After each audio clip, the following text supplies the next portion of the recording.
Hello Taurus, this is your astrological forecast for the month of October 2016, and this also applies if you have a Taurus rising, and you should be checking your rising sign horoscopes, absolutely, because they will give you more clarity in a more personal way to what's going on, and it'll help you kind of get a little bit more out of these very general readings. Also, I wanted to remind you guys, those of you who are interested in my weekly horoscopes probably have already heard I'm doing bi-weekly horoscopes now, and astrology is now a part of them. So what I've done is I've actually put the astrology and the tarot together. But for those who resonate more with one than the other, they are compartmentalized. Tarot is the latter half of the video, and astrology is the first half of the video. And what I cover in these horoscopes is more day-to-day, more main events of the week, as opposed to main events of the month, like in these horoscopes. So you might want to check them out. And if you do want to get a personal reading, instead of going for the general readings, you can always go to my website, integrativemysticism.com, and schedule a session.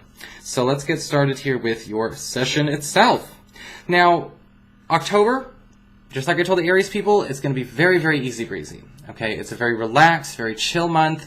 We've got no crazy nonsense or weirdness going on in the astrology this month. In fact, there's very, very little in terms of big clashing, month-long events. So it's going to make things a bit easier. It's going to be a heck of a lot more relaxed than September and August for sure. So I think this is going to be a nice breather month.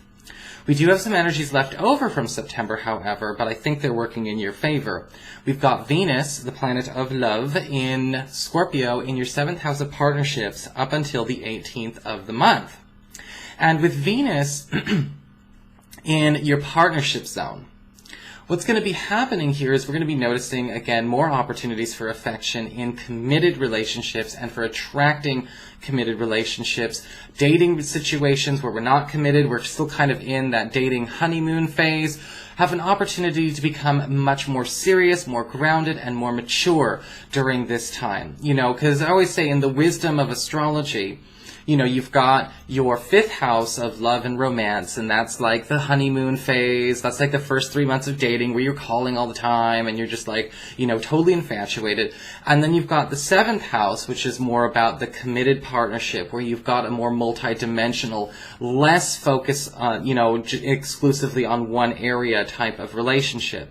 And the 7th house covers more than just romance, though. It covers all your closest one-on-one relationships. Your BFF, your boyfriend, girlfriend, yes, of course your husband, wife.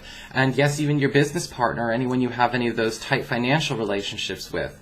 And Venus is going to be healing relationships that have been challenged at this point in time as well. So if you've been in a rough spot with a partner of any kind of capacity, this energy is going to be creating the peace, creating a truce, and also making sure that everyone is willing to play ball and break bread as they should. We've also got Mars in Capricorn in your 9th house of travel and your unexpected sort of opportunities to get more multicultural, more spiritual. This is also an area that rules government and legal agencies as well as academics, higher education. Now with Mars in this part of your chart, I want you to be very mindful of the fact that Mars can be a tad aggressive. So be careful during this time not to come off too aggressive in any kind of negotiations you have going on in these areas, because it can raise tempers. However, on the good side of things, with Mars in the 9th house, you can actually expect that, if you are in a competitive situation, such as a lawsuit, or perhaps you're trying to make an appeal, this is where you're going to win.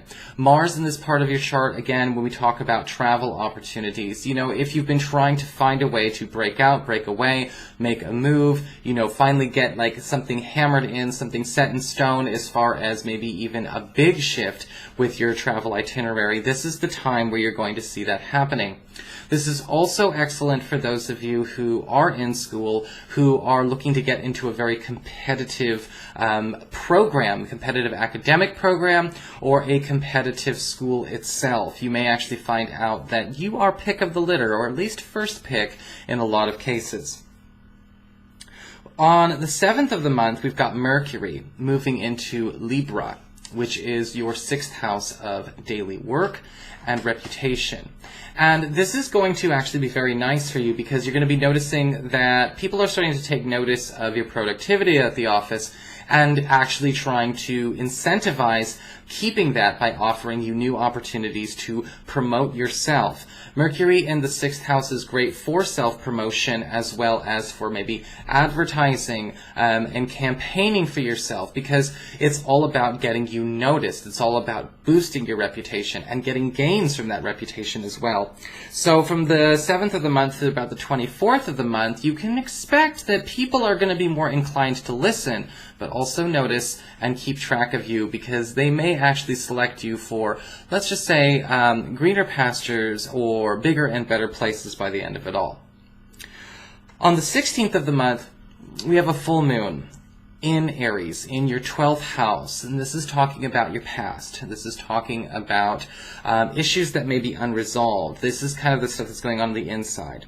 And Taurus, this may be a challenging moon for you, I'm sorry to say, because it's not exactly like the friendliest place to have a full moon. I always call it like the yearly breakdown, breakthrough full moon. Now, does that mean it's a bad moon to you, or it's a bad reading? Absolutely not.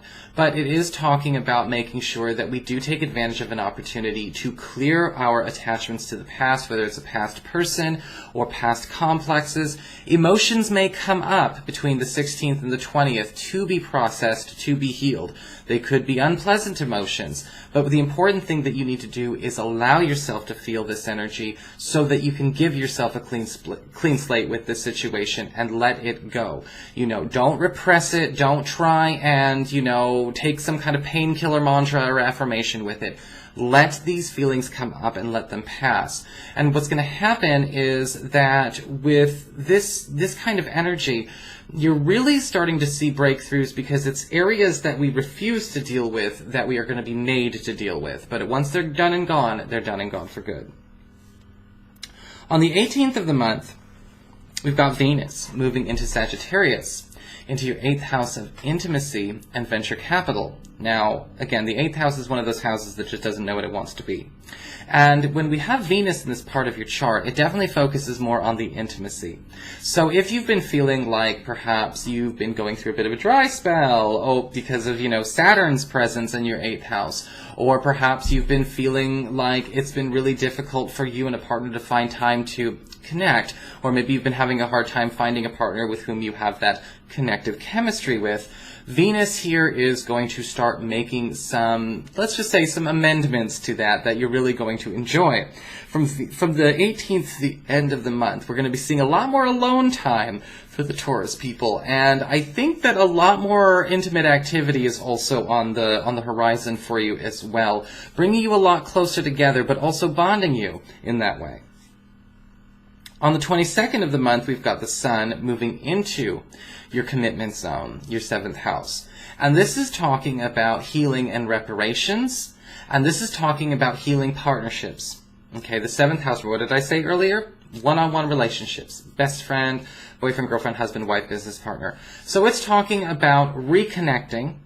It's also about making up for lost time. Where have we been drifting apart from any of these people? Maybe it's been a while since you've actually got a chance to bond one-on-one with your best friend. Maybe we've kind of drifted apart a little bit.